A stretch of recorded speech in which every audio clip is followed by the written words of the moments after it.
我国1990年和2000年的2次大规模儿童哮喘患病率调查显示，儿童哮喘患病率由 0.91% 上升到 1.54%，10年间上升了 64.84%。据估计，目前全球约有3亿人罹患哮喘。世界各地哮喘患病率流行病学调查结果不等，儿童哮喘患病率均为 3.3% 到 29%， 成人哮喘患病率均为 1.2% 到 25.5%。全球每年有超过18万人死于哮喘。哮喘的产生是病人的血液中产生一种对某种特殊的过敏原过敏的特异性免疫球蛋白依抗体。艾滋敏感可导致以下几种典型的过敏性疾病：哮喘、鼻炎、过敏性湿疹、结膜炎、食物过敏、药物过敏和过敏性休克等。其中最常见的是由花粉、尘螨、真菌和宠物等致命因素引起的过敏性哮喘。这些竟能引发哮喘，不看还真不知道了。遗传因素，哮喘与多基因遗传有关。哮喘患者亲属患病率高于群体患病率，并且亲缘关系越近，患病率越高的患者病情越严重，其亲属患病率也越高。二变应原，常见的是外变应原，花粉与草粉是最常见的引起哮喘发作的是外变应原。3.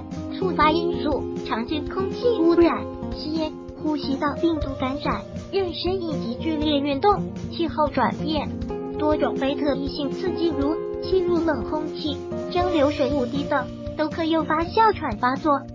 此外，精神因素也可诱发哮喘，出现以下症状：虚糖性哮喘1，咳嗽。咳嗽对于一般人来说再正常不过了，但对于哮喘病人，咳嗽可能是哮喘发作的前兆。哮喘发作前多为刺激性干咳，发作时咳嗽反而有所减轻，趋于减轻时咳痰较多。若没有合并感染，肠胃无色或白色半透明黏痰、湿疹，偶尔呈米饭粒状或粘液柱状。2. 喘息，这是哮喘发作比较常见的一个病症。病人在哮喘发生时会有发作性喘息、伴哮鸣声、呼吸气短，这种症状都是在夜间或是在凌晨发作，短者数分钟，长者持续数小时乃至数天。3. 胸闷，当哮喘病人发生胸闷的情况时，就意味着可能会有哮喘的发生，因为哮喘发作的时候，病人会感觉吸入的空气不够用，严重者会有窒息感。中医调治，让哮喘不再敏感。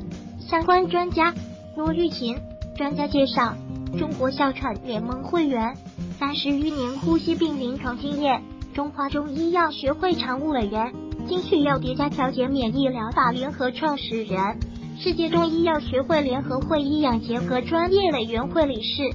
肺结节、肺癌、支气管哮喘、咳嗽、病性哮喘、不明原因慢性咳嗽、过敏性鼻炎、慢阻肺肺气肿、肺间质纤维化及慢性支气管炎、肺心病、支气管扩张症、反复感冒以及肺炎等各种肺系疾病。